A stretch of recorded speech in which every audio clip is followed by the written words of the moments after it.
ಇವತ್ತು 3 phase motor starter fitting ಮಾಡೋಣ ರೀ. ಮೋಟ್ರ್ ಡಬ್ಯಾಗ ಫಿಟ್ಟಿಂಗ್ ಮಾಡೋದು ನೋಡೋಣ.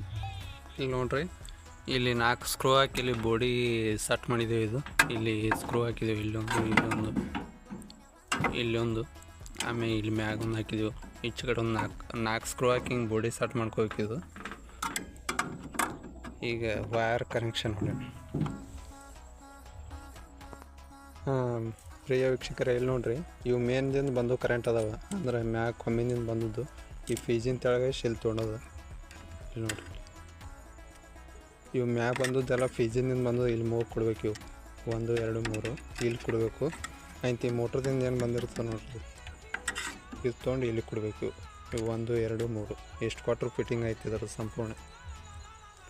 ಮತ್ತು ಇದು ಹೋದದು ಹೆಂಗೆ ಗೊತ್ತು ಹಿಡಿಬೇಕಂದ್ರೆ, ಈ ಪ್ಯಾಟಿಗಳೆಲ್ಲ ಇವೆಲ್ಲ ಕರಗಾಗಿರ್ತಾವೆ.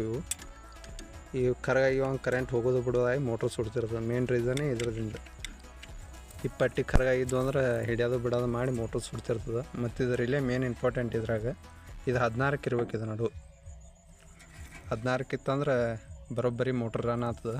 ಮತ್ತು ಇದು ಹೆಚ್ಚಿಗೆ ಇಟ್ರೆ ಅಂದ್ರೆ ಮೋಟ್ರ ಕುಡ್ ಹರಿದ್ರು ಇದು ಸ್ಟಾರ್ಟ್ರ್ ಹಿಡ್ಕೋತದೆ. ಇದು ಹಿಡ್ಕೊಳ್ಳೋದಿತ್ತಂದ್ರೆ ಇದು ಸುಡ್ತದೆ ಮೋಟ್ರ್.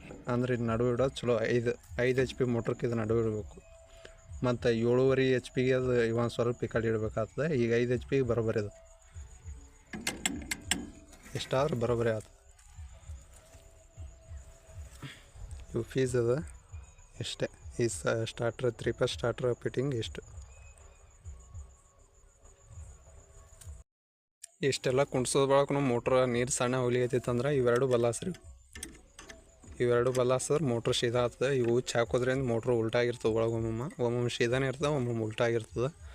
ಇವೆರಡು ಉಚ್ಚಿ ಬಲ್ಲಾಸಿದ್ರೆ ಅಂದ್ರೆ ಮೋಟ್ರ್ ಸೀದಾ ಆಗ್ತದೆ. ಕರೆಕ್ಟ್ ರನ್ ಆಗ್ತದೆ ಮೋಟ್ರ್, 3 ಪೇಸ್ ಮೋಟ್ರ್.